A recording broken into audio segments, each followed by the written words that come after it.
मुरादाबाद। और आज इस बहुत ही शानदार सेशन में आप लोगों को मैं इनवाइट करता हूं। और बहुत अच्छा लग रहा है कि बहुत सारे लोगों ने एंट्री ले ली है, और मैं चाहता हूं जल्दी से लोग आएं और इस सेशन को देख करके उनको बहुत कुछ सीखने को, बहुत कुछ जानने को मिलेगा। और उम्मीद करता हूं कि इससे सभी को लाभ होगा।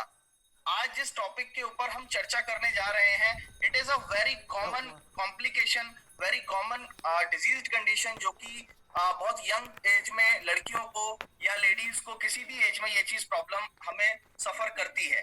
और इसके ऊपर जो इसका नाम हम आपको पहले भी बता चुके हैं, it is a PCOD, polycystic ovarian disease. तो इसके ऊपर जो हमें एलोबरेट वे में हमें जो समझाएंगी वो बहुत ही रिनाउंड गायनेकोलॉजिस्ट हैं, एमएस हैं, बहुत सीनियर फिजिशियन सर्जन हैं। और she is from Shivpuri, Madhya Pradesh, doctor Kalpana Bansal. मैं मैम से पर्सनली भी मिल चुका हूं, और बहुत ही ज्यादा नॉलेज है मैम के पास, बहुत लंबा चौड़ा एक्सपीरियंस है। और बहुत रिक्वेस्ट के बाद में हमें मैम का टाइम मिल पाया है। और मैं चाहता हूं आप सभी लोग इनको, मैम को सुने, और उससे जितना भी ज्यादा आप लोगों को लाभ मिलेगा, हमारा ये प्रयास उतना ही सफल होगा। मैं ज्यादा टाइम नहीं लेते हुए, मैम अगर आप बोर्ड पर अवेलेबल हैं तो मैं चाहता हूं कि आप आए। लेकिन सॉरी सॉरी सॉरी मैम, एक चीज और मैं मिस कर गया। यहाँ पर डॉक्टर कल्पना के साथ साथ हमारे बीच में मिस अंतरा यादव हैं, जो कि नेशनल लेवल पर नेचुरोपैथिस्ट एंड योगा ट्रेनर हैं। और she is a very good sense of humour, और उनको बहुत अच्छी नॉलेज है अपने फील्ड में। Both are masters in their fields. और इन दोनों के कॉम्बिनेशन से आज हम ये जान पाएंगे कि ये प्रॉब्लम क्या है, ये कैसे डायग्नोज करी जा सकती है, इसे कैसे हम समझ सकते हैं कि हमें इस प्रॉब्लम को फेस कर रहे हैं, और क्या इसका ट्रीटमेंट है। बहुत बहुत ही ज्यादा एक्साइटिंग, बहुत ही ज्यादा नॉलेजियस और बहुत ही इंपॉर्टेंट सेशन है। आप लास्ट तक बने रहिएगा, जिससे कि आप हर चीज को बहुत बारीकी से समझ पाए और आपको इसका पूरा का पूरा फायदा मिल पाए। So healthy welcome to doctor Kalpana ma'am. Please आप आए और हम लोगों को इसके बारे में सजेस्ट करें कि हमें क्या करना चाहिए।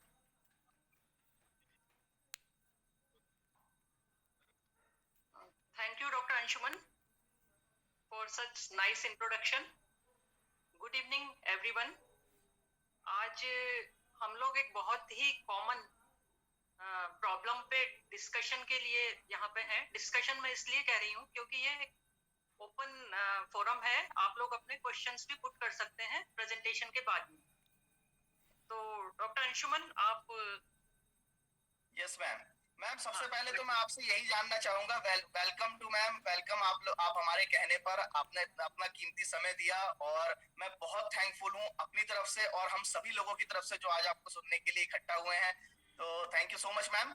एंड फर्स्ट ऑफ ऑल मैं आपसे मैम सबसे पहला सवाल यही जानना चाहूंगा कि व्हाट इज पीसीओडी? पीसीओडी क्या है जो हम लोगों को इतना ज्यादा परेशान करे हुए है, इतना कॉम्प्लिकेशन हमारे दिमाग में लाए हुए? क्या है PCOD? Yes doctor Anshuman, first slide जो डायग्राम वाली स्लाइड है ना, उसको आप एक बार दिखाइए। Just a second ma'am, just a second. Rishi please आप स्लाइड शेयर करें।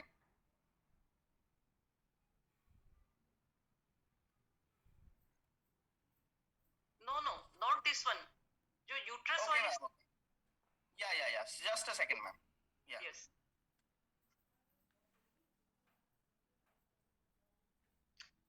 तो पीसीओडी की हम लोग बात कर रहे थे। तो पीसीओडी की एक तो फुल फॉर्म देखते हैं। फुल फॉर्म का मतलब है पॉलीसिस्टिक ओवेरियन डिसीज या पीसीओएस, पॉलीसिस्टिक ओवेरियन सिंड्रोम। ये एक फुल फॉर्म है, और इसके लिए बहुत सारे लोगों को कंफ्यूजन होता है कि क्या चीज है ये। बहुत सारे लोग गूगल करते हैं, उस पर कुछ समझते हैं, फिर उल्टा सीधा उसमें सोचते हैं, टेंशन लेते हैं, और फिर डॉक्टर से जाके डिस्कशन करते हैं। डिस्कशन भी वो गूगल वाला होता है। तो एक्चुअली मैं आप लोगों को ये बताऊं, जो मैं अभी स्टार्टिंग में बता रही हूँ, अभी तो आप लोग ये देख रहे हैं कि इसमें एक स्लाइड में बीच में सेंटर में यूट्रस दिखाई दे रहा है, और उसके बाद में दो ट्यूब्स होती है। ये फीमेल रिप्रोडक्टिव सिस्टम है। फीमेल्स में यूट्रस होता है एक, दो ट्यूब्स होती हैं और दो ओवरीज होती हैं। तो एक तरफ जो है लेफ्ट साइड वाला नॉर्मल है, और राइट साइड वाला जो है पीसीओडी वाला पिक्चर मैंने लिया है। तो लेफ्ट साइड पे आप ये देखेंगे कि नॉर्मल फीमेल्स में जो होता है क्या सिस्टम होता है और किस तरह से होता है, क्या इसमें एबनॉर्मेलिटी आ जाती है, मैं आपको बताती हूँ। तो फीमेल्स में नॉर्मली एवरी मंथ एक फॉलिकल डेवलप होता है दोनों तरफ की ओवरीज में से किसी भी एक में, और वो फॉलिकल मैच्योर होके वो बर्स्ट हो जाता है और उसमें से एक ओवम डिस्चार्ज होता है। ऐसा हर महीने होता है सभी फीमेल्स की लाइफ में, और उसी ओवम से मेंस्ट्रुअल साइकिल, जब वो ओवम डिस्चार्ज होता है तभी मेंस्ट्रुअल साइकिल रेगुलेट होता है और प्रेगनेंसी भी तभी हो सकती है। लेकिन पीसीओडी में क्या होता है, जो जनरल टर्म बता रही हूँ अभी मैं, एक बहुत मोटे तौर पे आप लोगों को बता रही हूँ, हालांकि ये पीसीओडी बहुत कॉम्प्लिकेटेड चीज है। तो मोटे तौर पे जो लोग समझते हैं इसको कि ओवरी में पोली मतलब बहुत सारी, सी से मतलब सिस्ट और ओ से ओवरी। तो ओवरी में ये जो राइट साइड पे है काफी सारी आपको सिस्ट दिखाई देंगी, ओवरी का साइज बढ़ गया है, और आप भी देखेंगे जो नीचे जहाँ पे पॉलिसिस्टिक ओवरी लिखा हुआ है वहां पे आपको एक नेकलेस के पैटर्न में आपको सिस्ट दिखाई दे रही हैं। इसको साधारण भाषा में पॉलिसिस्टिक ओवेरियन डिसीज बोला जाता है, या लोग ऐसा समझते हैं, लेकिन एक्चुअल में ये एक एंडोक्राइन डिसऑर्डर है, और इस एंडोक्राइन डिसऑर्डर का सारे सिस्टम्स पे यानी मल्टी सिस्टम पे इसका इफेक्ट आता है। और जो इसके सिम्टम्स आते हैं वो होते हैं मेंस्ट्रुअल एब्नॉर्मलिटीज और हाइपरएंड्रोनिज्म एंड ओबेसिटी। ये इसके सिम्टम्स इसमें आते हैं, और इस सबको हम पॉलिसिस्टिक ओवेरियन डिसीज या पॉलिसिस्टिक ओवेरियन सिंड्रोम बोलते हैं। वेरी गुड मैम, ये तो बहुत अच्छा है। ये तो आपने बहुत ही क्लियर कट इतने सिंपल लैंग्वेज में बता दिया कि किसी को भी समझ में आ सकता है। बट मैम ये तो हमें समझ में आ गया कि पीसीओडी क्या होता है, but what is their reasons, etiology इसके पीछे कारण क्या होता है मैम, इसका प्लीज बताएंगे। जी, एक्चुअली ये डिसीज बहुत कॉमन है आजकल, और इसकी इंसिडेंस टोटल डिसऑर्डर जो कंप्लीट फॉर्म में जब मैनिफेस्ट हो जाता है उसकी इंसिडेंस तो 5 to 10% है। 5 to 10% ऑफ रिप्रोडक्टिव एज, यानी बहुत ज्यादा है, इतनी और किसी बीमारी की नहीं होती। और यदि इसको माइल्ड फॉर्म में देखा जाए, यानी कि जिनमें कुछ सिम्टम्स होते हैं, वो रिप्रोडक्टिव एज में करीबन 30% तक होता है, यानी कि 1/3 पॉपुलेशन हमारी, 1/3 रिप्रोडक्टिव एज ग्रुप की गर्ल्स एंड लेडीज इससे अफेक्टेड होती हैं। और जो इनफर्टिलिटी की पेशेंट्स होती हैं, मतलब जिनको प्रेगनेंसी नहीं होती है, बच्चे नहीं होते हैं, उन केसेस में 30% कारण पीसीओडी होता है। तो ये एक बहुत भयानक स्थिति है जिससे कि सबको इसकी जानकारी होना चाहिए और उसको प्रिवेंट करने की कोशिश करनी चाहिए। और ये बीमारी ऐसी है, इसमें डिस्कशन का फायदा आज इसलिए भी है कि ये प्रिवेंटेबल है, हम इसको रोकथाम इसकी कर सकते हैं। अब कारण क्या है इसका, तो second slide please, flow chart वाली जो स्लाइड है वो बताओ।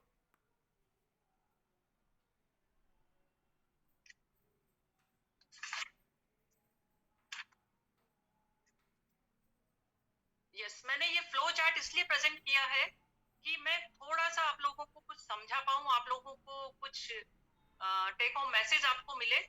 इस स्लाइड को जरा ध्यान से देख लें, और यदि नोट कर सकते हो तो कर भी लें। बहुत सिंपल लैंग्वेज में मैंने दिखाया है। इसमें जो मेन कारण है, मेन इटियोलॉजी है पीसीओडी की, वो है इंसुलिन रेजिस्टेंस, जो आपको सेंटर में दिखाई दे रहा है। इंसुलिन रेजिस्टेंस यानी कि इंसुलिन तो जानते ही हैं सभी लोग आजकल, इंसुलिन हार्मोन होता है, और इसका रेजिस्टेंस हो जाता है, मींस ये इंसुलिन हार्मोन तो है लेकिन ये वर्क नहीं कर रहा है बॉडी में, और उसी के कारण ये सारी समस्या डेवलप होती है। अब इंसुलिन रेजिस्टेंस के कारण क्या है, इसको जब आप लोग देखेंगे तो सबसे ऊपर देखिए stress, second lifestyle, third smoking, and fourth is obesity. ये 4 कारण हैं जो सबसे इंपॉर्टेंट है पीसीओडी के लिए, इंसुलिन रेजिस्टेंस के लिए। इसके अलावा राइट साइड पे देखिए जेनेटिक प्रीडिस्पोजिशन भी हो सकता है। जेनेटिक प्रीडिस्पोजिशन में मींस जीन्स में म्यूटेशन हो जाता है, और फेमिलियल भी हो सकता है। फेमिलियल कम होता है, जीन्स में म्यूटेशन से इंसुलिन रेजिस्टेंस ज्यादा होता है। और लेफ्ट साइड पे आप देखिए कुछ ड्रग्स के कारण भी इंसुलिन रेजिस्टेंस डेवलप हो जाता है, जैसा कि स्टेरॉइड्स हैं, या कभी एजिंग के कारण भी इंसुलिन रेजिस्टेंस डेवलप होता है।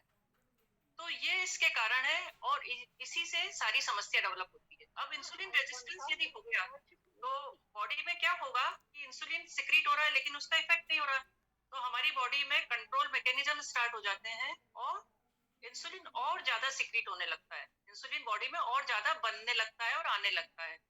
अब इंसुलिन आ तो रहा है लेकिन उसका इफेक्ट नहीं हो रहा है अभी भी, लेकिन उसका इफेक्ट जहां होना चाहिए था, इंसुलिन का इफेक्ट फायदा क्या होता है या इंसुलिन का काम क्या है, ग्लूकोज को यूज करना, मीन्स हम जो खा पी रहे हैं उसको यूज करना और उससे हमें एनर्जी देना, लेकिन वहां तो वो वर्क नहीं कर रहा है और उल्टा उसने काम शुरू कर दिया ओवरी पे। ओवरी पे इंसुलिन ज्यादा होने से सारे डिस्टर्बेंसेस शुरू हो जाते हैं। जो लास्ट वाला आपको दिखाई दे रहा है ये ओवरी के हार्मोन्स हैं, LH एंड FSH। ओवरी के नहीं है ये हार्मोन्स, पिट्यूटरी के हार्मोन्स है जो कि ओवरी पे इफेक्ट करते हैं। तो ये जो इंसुलिन था ये बॉडी में ओवरी में LH का सिक्रीशन बढ़ा देता है, ओवरी में LH ज्यादा आने लग जाता है।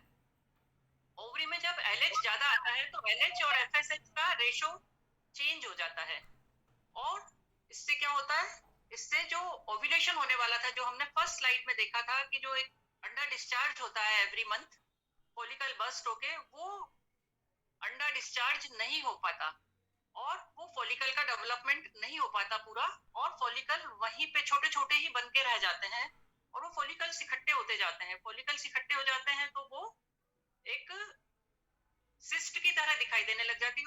आंटी आपके पीछे कॉकरोच है, कॉकरोच कॉकरोच आपके पीछे। और अरे वो स्लाइड दिखाओ। फिर उसके बाद एक्चुअली मैम स्लाइड दिखाते समय ना वो थोड़ा ऑपरेट नहीं हो रहा, कुछ लोग म्यूट हो जाते हैं, अनम्यूट हो जाते हैं, उनको हटाने का म्यूट करने के लिए आता है। कोई बात नहीं, मैं ऐसे ही बता देती हूँ फिर। तो आपके इसमें पीछे क्या होता है कॉकरोच। कि LH का LH बढ़ जाता है, LH बढ़ने से LH और FSH का जो रेशो बिगड़ जाता है उसके कारण एंड